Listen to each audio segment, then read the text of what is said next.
Hello and welcome. Good evening. You're watching Super 6 here on India Today. I'm Akshita and Nandagopal. We've got lots lined up for you over the next 1 hour, and we'll begin by giving you a quick glimpse of what to expect. We're going to be focusing first on the horrifying story that's come in from Tamil Nadu of another migrant being attacked, and the footage is horrifying by itself.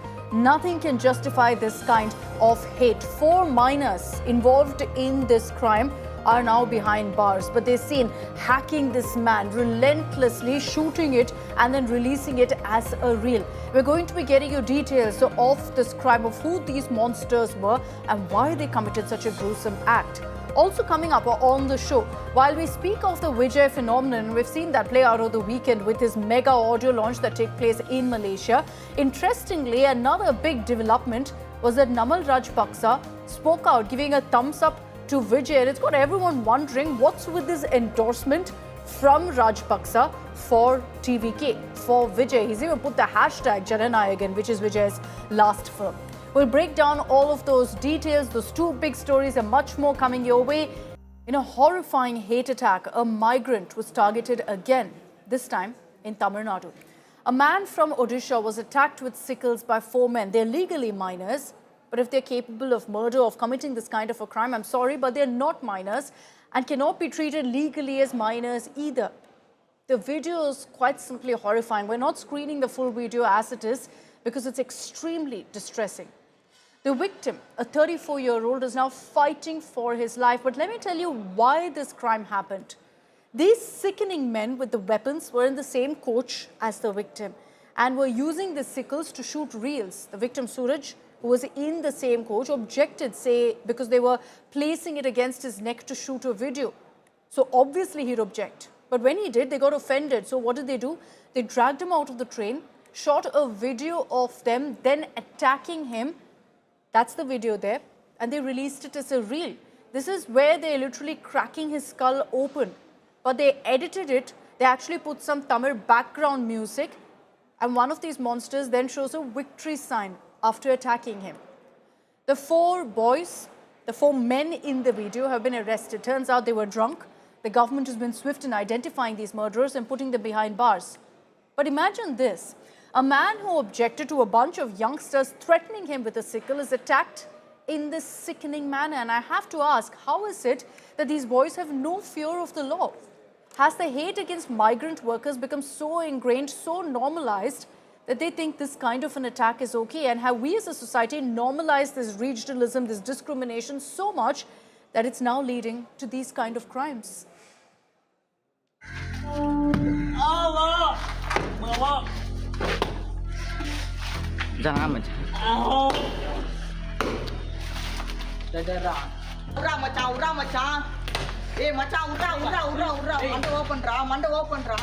Attacked with a machete.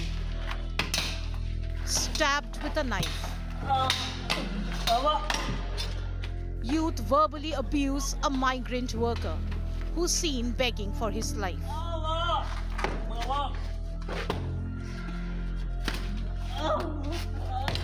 These shocking images are from Tiruvallur in Tamil Nadu. A migrant worker from Odisha identified as Suraj was targeted by a group of youth, abused and mercilessly hit.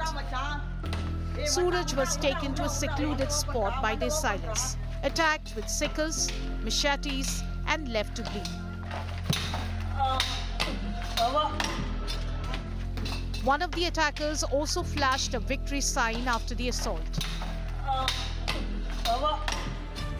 Suraj was first targeted while travelling on a train. The accused minors allegedly threatened him with machetes during the journey, even as they recorded a video. What began as intimidation soon escalated into a violent assault. Suraj sustained severe injuries in the attack and is currently undergoing treatment at hospital. His condition is said to be critical. The police have now taken cognizance of the assault on migrant worker and begun a probe. The ruling DMK has vowed strictest action against the accused. All 4 minor accused have been detained and sent to a juvenile home in Chengalpattu. It's very horrific. The incident is very horrific. The investigation is going on. Whoever is behind this, I think they themselves have uploaded this video. They have taken this out. And what is the reason? What is the motive? I think the investigation will find out all these things. The Congress accused the DMK government of failing to maintain law and order in the state and called for strict policing. The BJP also hit out at the Stalin government over law and order in the state. The DMK has been ruining the state, in terms of region, religion, caste, and also the race, and also the north-south divide, everything. So this is totally, we accuse the DMK and the government. This incident that's coming in from Tamil Nadu's territory is utterly shocking because the miners have confessed to have been intoxicated when this incident happened. Certainly has raised a lot of questions about drugs being rampant in the state of Tamil Nadu and little measure being taken up by the state government. With camera person Irfan, Anaga Keshav reporting for India Today from Chennai.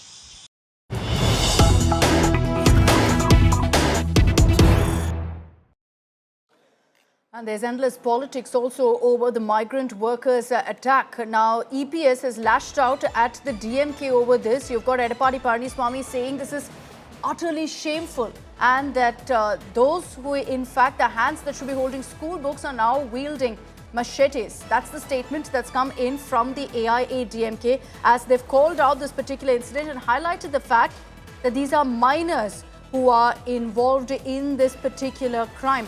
Now, EPS, in fact, is blaming the DMK, saying that this is a result of lawlessness in the state. As we get you all of, in fact, those reactions, at this point, we can tell you that EPS has also reacted, saying that those who should be holding school books are now wielding machetes. EPS has therefore put the blame on the DMK government, saying Tamil Nadu has been pushed into such a barbaric state. And so these are the reactions that are coming in. Remember that the 4 accused in this particular case, they've been taken into custody. The police have also confirmed that they were in an inebriated condition. But politics playing out as expected, considering we're months away from an election. Anaga Keshav is joining us live from Chennai with more details on this. Anaga, political reactions trickling in. What is the DMK government really saying about what transpired?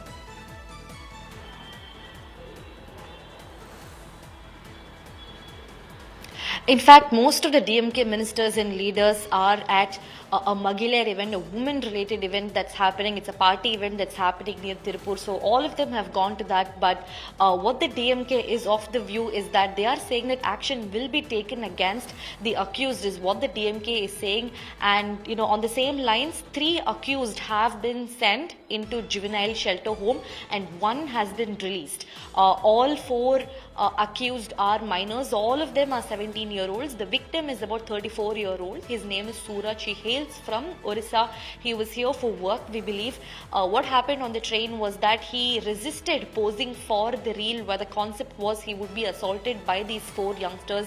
But when he resisted, all the 4 accused, they took him to a nearby secluded area which is very close to Tirutani's railway quarters and then brutally thrashed him up. It's unbearable to even watch these videos. In fact, the accused have confessed in front of the police that they were intoxicated when the assault happened. Very, very shocking. All 3 of them have been sent to juvenile shelter home and 1 accused has been released. All right, thanks Anaga for those details.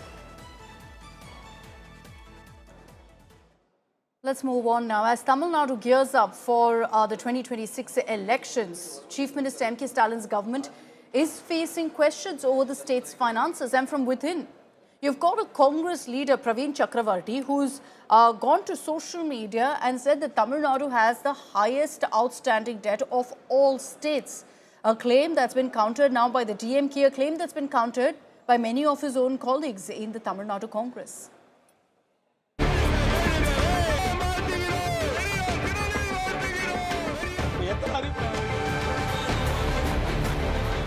As Tamil Nadu gears up for the 2026 assembly polls, the M.K. Stalin government is facing questions over state finances. That too from its allies. Congress leader Praveen Chakravarti has triggered a major debate on state finances by claiming that Tamil Nadu has the highest debt among all states. He said that in 2010, Uttar Pradesh had more than double the debt of Tamil Nadu. But now Tamil Nadu's interest burden is the third highest in the country. Praveen Chakravarti's post did not go down well with Tamil Nadu Congress leaders. Party MPs said that it was unfair to compare Tamil Nadu with Uttar Pradesh and argued that judging Tamil Nadu only by its absolute debt was like judging fitness solely by body weight. DMK also took a swipe at Praveen's post, calling the criticism an unwanted distraction. When the BJP makes these allegations and the ADMK makes these allegations, it's laughable, it's farcical. The most important aspect is how we have been sidelined, how we have been given an partial treatment by the union government. The BJP hit out, claiming that Chief Minister M.K. Stalin's lies stand exposed. There is absolutely no doubt that a growing state will borrow more. That is not the problem. You may say GDP is more, that, this, everything. But what have you invested? And it is going to affect the Tamil Nadu and the next generation a long way. The political sparring is expected to continue as the state heads towards the assembly elections. But criticism from its own ally has come as an embarrassment for the DMK. With Anaga Keshav, Bureau Report, India Today.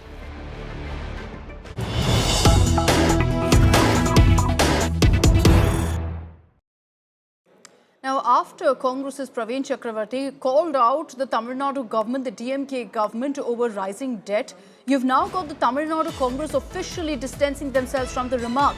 The Tamil Nadu Congress chief has spoken out, saying that Praveen Chakravarti doesn't speak for the party and that there are certain forces working for the BJP in Tamil Nadu, which is a clear taunt at his own colleague, at Praveen Chakravarti. But the question that will be asked is what stops the Congress then from cracking the whip against the leader? Congress பேரியக்கத்தை பொறுத்தவரை இப்பொழுது மட்டுமல்ல, கடந்த கால வரலாறு 140 ஆண்டுகளை கடந்த காங்கிரஸ் பேரியக்கம் ஒருபோதும் கொல்லைப்புற வழியாகவோ பின்புற வழியாகவோ பேச்சுவார்த்தை நடத்தாது. இது தனிநபருடைய வளர்ச்சிக்காகவும் தனிநபருடைய விளம்பரத்திற்காகவும் இந்த முயற்சியை முன்னெடுக்கிறார்கள். இதற்கும் காங்கிரஸ் பேரியக்கத்திற்கும் துளி அளவும் சம்பந்தம் இல்லை. எப்பொழுதுமே எங்களுடைய அகில இந்திய தலைமை தான் கூட்டணியை பற்றி முடிவு செய்யும். பல முறை சொல்லிட்டோம். இதை ஒரு தனிநபராக இருந்துட்டு தலைவர் ராகுல் காந்தி பெயரை ஏதாவது கெடுக்கலாமா, காங்கிரஸ் பேரியக்கத்தின் பெயரை ஏதாவது சீர்குலைக்கலாமா என்ற முயற்சிக்கின்றவர்களுக்கு ஒருபோதும் இது கை கொடுக்காது. அது பகல் கனவாக முடியும். என்னை பொறுத்தவரை காங்கிரஸ் பேரியக்கம் தெளிவாக இருக்கிறது. இந்தியா கூட்டணி பலமாக இருக்கிறது, எஃகு கோட்டை போல் இருக்கிறது. இதை யாரும் பிரிக்க முடியாது. அப்படின்னா என்ன கனவு?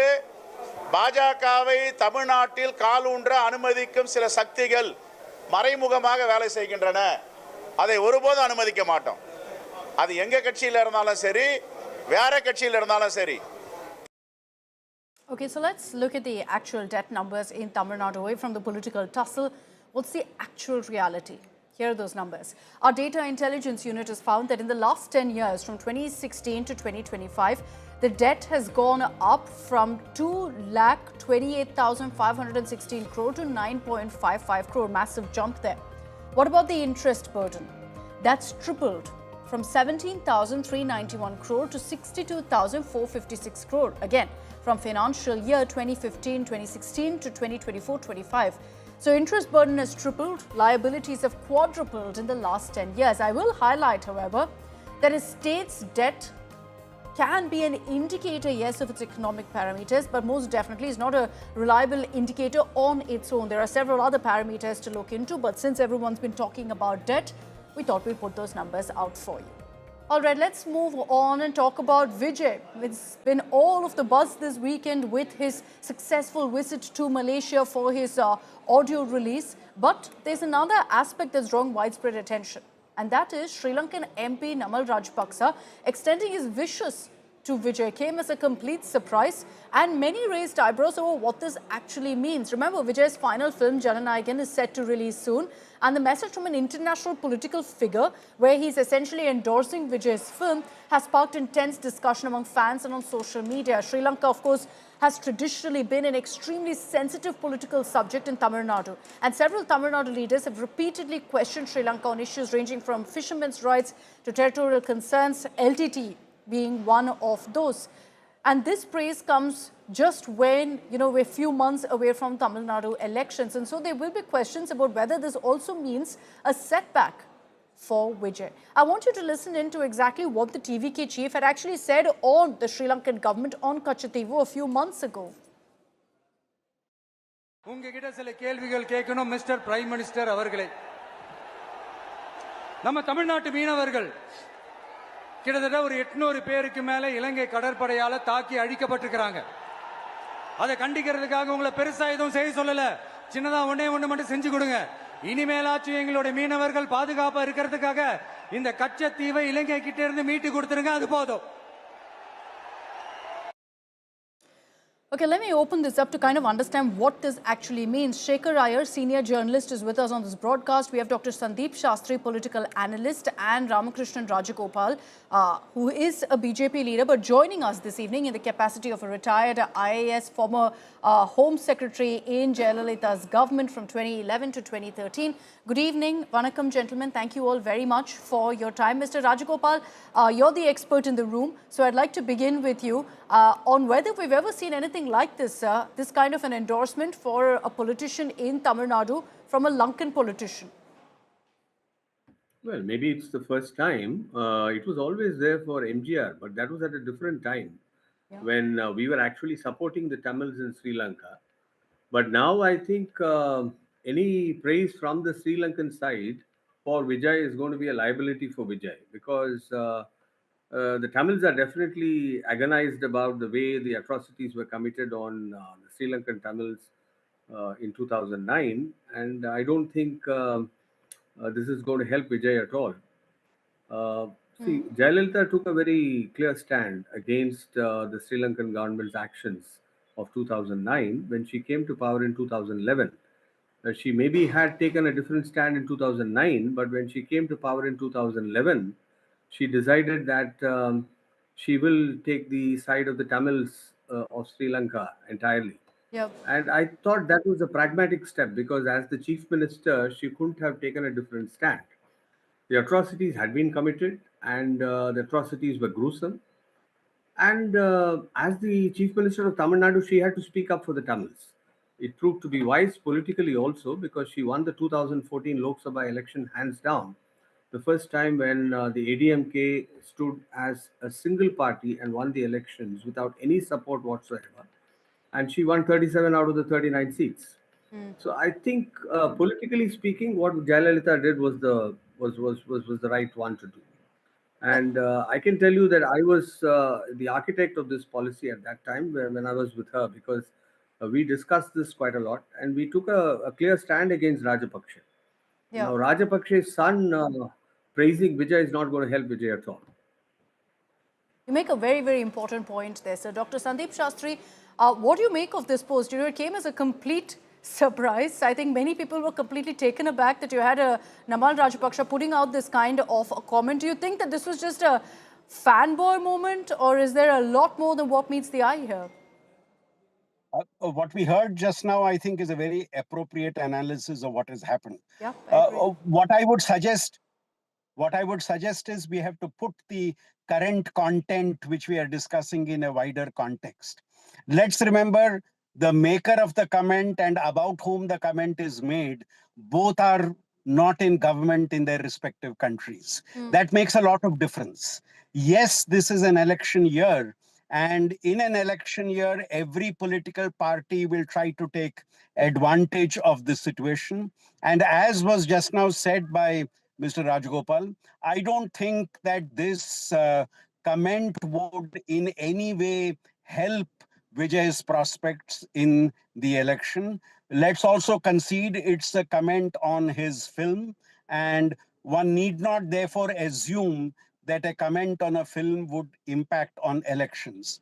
But then it's very, very clear that this comment will be used by those opposing him to indicate the type of support or the type of following that he has outside the country, and that would be something very which would be a little difficult and little complicated to be able to defend for Vijay. You know, it is a very, very emotive issue in Tamil Nadu, and that's something I'm sure Vijay is very mindful of. A lot of TVK members have been sharing the post largely, not perhaps understanding the repercussions of what such a post could actually mean for the TVK and for Vijay. Mr. Shekhar Iyer, your opening comments. Do you think that this is actually a body blow for Vijay? The fact that you've got this endorsement from a Rajapaksa? Well, Akshita, this cannot be made an issue by the DMK because soon after the civil war ended in 2009, a delegation of DMK leaders went to Colombo, visited the relief camps, and then called on Mahinda Rajapaksa, the father of Namal Rajapaksa, who was then the president. At that time, the big controversy was that in the liquidation of LTT, did the DMK government play a part?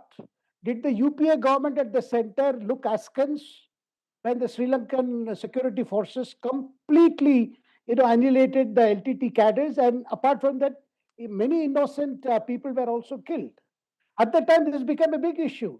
So Tamil Nadu issue is no longer current, and if they were to make this an issue, it would be it would again fire back on them because although their visit will come, because the delegation that went, it included T.R. Balu, it included Kanimuri also. They even were seeing felicitating Mahinda Rajapaksa. So therefore, I don't think this itself will become an issue. Not it may not necessarily become a poll issue, but like Mr. Rajagopal said, it's not a good look for Vijay. The fact that you have this kind of support coming in. But I also want to understand, Mr. Rajagopal, what do you think would have prompted Namal Rajapaksa to take to social media, put out the statement? As much as it's not a good look for Vijay, it doesn't really cater to his politics either in Sri Lanka. It could be both ways. Vijay's wife is from Sri Lanka. Maybe it was just an expression of goodwill.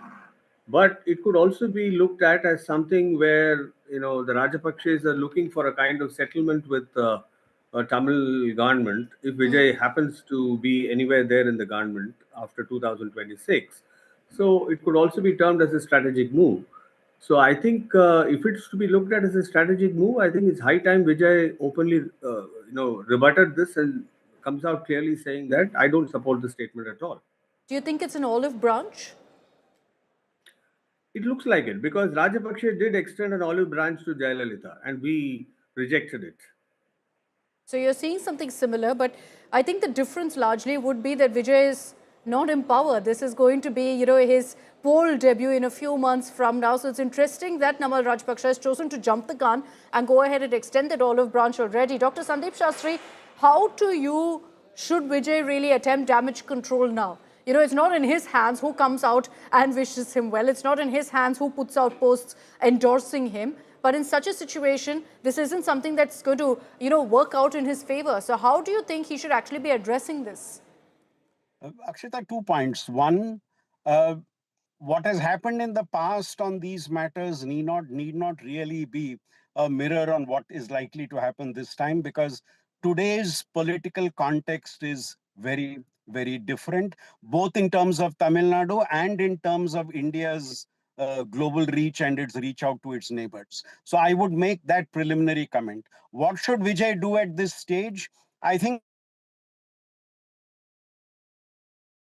we've lost that connection with Dr. Shastri. I'll go back to him once we're able to re-establish that link. What I will add here, however, is that yes, politics may be different, Mr. Shekhar Iyer. The politics of Tamil Nadu and Sri Lanka may be very different from what it was, let's say, 5 to 10 years ago even. But the situation is still the same with regards to the emotions involved with Ilam, with emotions with regards to the LTTE or with Sri Lanka. So in that aspect, and when you look at it from that particular aspect, perhaps the best strategy for Vijay right now would be come out, clarify, speak out, whether he accepts this kind of endorsement. No, well, that would be what I would say a prudent approach. But we must understand one thing. There's only one leader who can benefit from this, who can make an issue out of it. That is Seaman. Namta Commission, Namta Commission Kachi leader Seaman. He is the only man because he has been consistently talking about the atrocities committed on Tamils under the Dravidian party rule. He's the only one who can make out. And one more thing, Akshita, this is not so much about Mahinda Rajapaksa looking about relation between India and Sri Lanka, and then no. This is purely business interest. Rajapaksa family is heavily invested in films, in the film industry, and I would not be surprised if they have investments in film industry in Tamil Nadu also promoting some films. This is more of a personal friendship guided by business interests. That is the reason it has happened, though it does not augur well for Vijay at this juncture. But then, as I told you, DMK leaders have been, they have been guests at Rajapaksa's place at the height of soon after the war. So they can't make a big deal out of this. No, but you look at it from one aspect, which is that Namal Rajapaksa, I'll read out what he said. He says, Talapati Vijay has always been one of my favorite performers. Fine, maybe that's his personal preference. He says his journey in cinema and the energy he brought to the silver screen are truly special and unforgettable. As he closes this chapter and steps into a new journey, cinema will definitely miss his presence and vibrancy. Wishing him nothing but success and the very best in everything that lies ahead. So, it transcends beyond cinema here. He's making a reference to the fact that Vijay is also entering politics, which is dangerous territory for Vijay if Rajapaksa is actually referring to the fact that he's entering politics. Dr. Shastri, we lost your connection earlier, but just to the point you were making about how politics in Tamil Nadu and Sri Lanka is very different. Yes, it's different, sir, from 5 to 10 years ago, but I think the emotions still are very raw on this issue. Beyond a shadow of doubt, Akshita. And to respond to your other question you raised, if Vijay were to control whatever possible damage could come from this, I think he should encourage his supporters not to make it a major social media issue. Yep. He will have to handle this very carefully as part of his campaign, because fan following on the hand and political support on the other, there is a very, very thin line of distinction between the two, especially in Tamil Nadu politics. So while it may be a fan supporting his favorite actor, people will not look at it only that way, especially when that actor has got into public life. So this distinction between films and politics, especially in Tamil Nadu, I personally believe does not hold good. Your final comments, Mr. Rajagopal, on what we're seeing right now. If this was any other Sri Lankan politician, perhaps may not have triggered as much buzz. The fact that it's a Rajapaksa is perhaps what's made this headlines, because we know the kind of relationship that's been existent between Tamil Nadu politicians and this family. Yeah, there are a few names in Tamil Nadu which are aboard. One name is Pulakesi and the other is Rajapaksa. So, I don't think anybody connected with the Rajapaksa family would be welcome in Tamil Nadu. And I think we are looking at a situation when closer to the elections, politically it is the ADMK which will benefit from this statement because the ADMK took the right stand. The DMK and Congress were very much in power when all these atrocities took place. And maybe Seaman can also get some brownie points, earn some brownie points here. But overall, I think it's a political advantage for the ADMK and a disadvantage for Vijay. Okay, Mr. Rajagopal, Dr. Sandeep Shastri, and Mr. Shekhar Iyer, thank you very much for joining us with your views on this. Whatever said and done, the fact that TVK is sharing that widely, considering it an endorsement, that most definitely is going to backfire, considering this is a Rajapaksa who's coming out to back Vijay. Absolutely bizarre.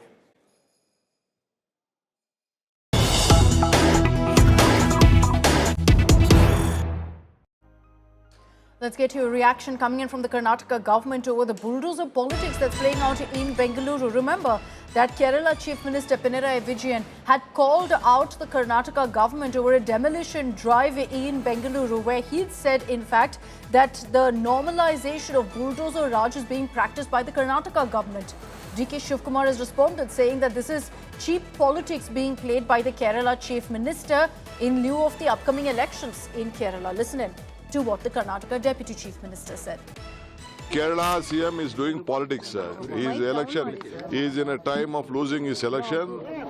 He is trying to do politics. We doesn't want to involve in. I am requesting him, you should be aware of this. This is a local issue. We have to safeguard the interest of the health hazard. We don't want illegal people to occupy in a government property. That is why there is a lot of hue and cry in this one. We don't want to create slums in Bangalore. This is a city with a lot of this one. Like, I don't want to comment on other cities, but it is our duty to protect the government properties. We are doing it. If anyone have been affected, if they doesn't have houses, we have an opportunity, we have a provision to give them houses. Definitely we'll help all of them. Of course, we have got a representation, we have got allegations. Some of them have collected 1 lakh, 2 lakh rupees to put here this one. A lot of women have said, a lot of people also have communicated to me. They have given some agreement as if they are the owners. We have collected. We definitely will take action against all those people. What is the interest of Kerala and Karnataka is Kogilusa? We don't want any Keralites.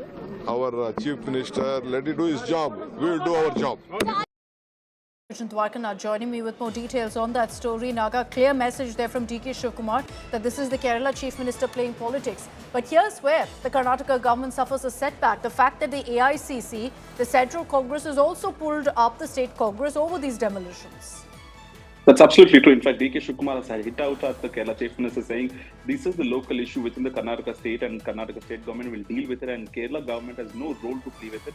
So, in fact, Pinarayi Vijay is using this for his local elections is what DK Shivkumar said. But however, the opposition BJP has been attacking the government saying this Chief Minister and Deputy Chief Minister are puppets in the hand of the High Command after KC Venugopal had tweeted that he had spoken to both these leaders to handle the situation very carefully. And today Shiv Kumar also visited, but however the Congress government has defended saying that with good intention is why KC Venugopal spoke to both leaders. It's not instructions but suggestions given by the senior leaders in the Congress party about how to go with people who are from the marginalized communities and economically backward communities to ensure that their interests are taken care of. With all of those details, big political fight that's broken out. It is not just resonating in Karnataka, but in Kerala as well. Let's get to the latest updates this evening also on the Tamil Nadu Deepam controversy, which has been playing out in Madurai, going across the country.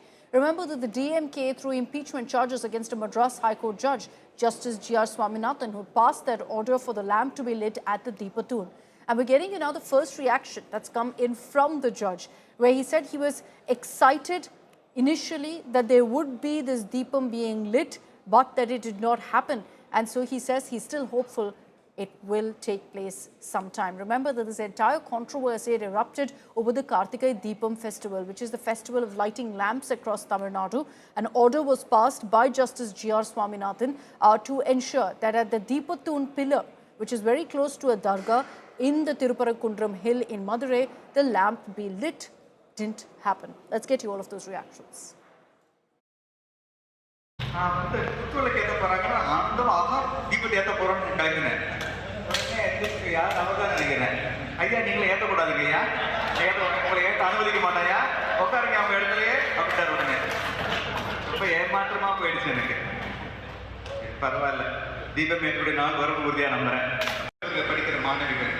See, the judicial restatement of values, which was adopted by the Supreme Court in 1997, clearly states that judges shall maintain aloofness, which is commensurate with the dignity of their office. And again, yet another value states that judges will not speak on issues in a public forum on which they have determined or which may arise for future determination. I think it will be improper for a judge to speak about such issues in a public forum. I saw that video and audio. So he was referring about an incident happened in that stage. I don't know why you people are so enthusiastic to talk about these things. So whatever happened in the stage, he has spoken. Simple. That's all we have time for on this edition of Super 6. Thanks very much for tuning in. Remember, this week we will mark the end of 2025. And as we wrap up this broadcast, I'm leaving you with a report on how prominent destinations across India are seeing a huge influx of tourists. So if you're yet to plan your end of the year vacation, we'd suggest staying at home. Yes, bye.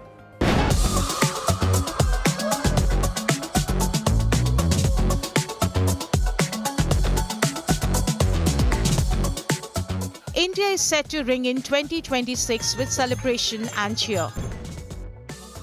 From the snow-clad peaks of the north to the sun-kissed coast and plateaus of the south, tourists are pouring into popular winter destinations in large numbers. In Gulmarg, fresh snowfall has transformed the valley into a winter wonderland, drawing tourists who are eager to soak in the magic of snow and scenic beauty.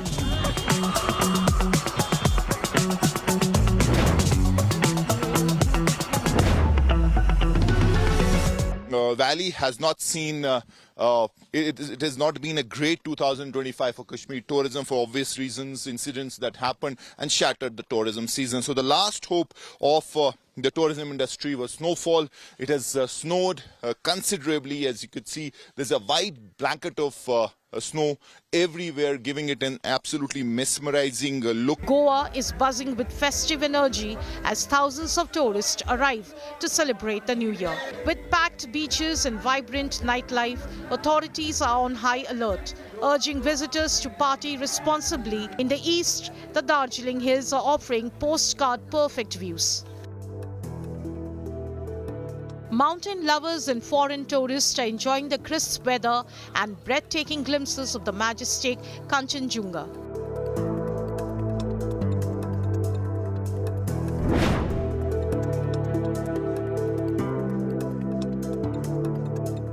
In Rajasthan, Udaipur is witnessing a festive rush as visitors flock to the colourful Shilpgram festival in Hawala village. With nearly 99% of hotels, homestays and resorts already booked, the city is gearing up for a grand New Year's Eve.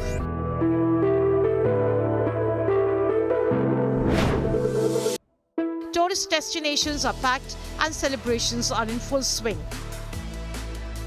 Law enforcement agencies are on alert to ensure safe New Year celebrations.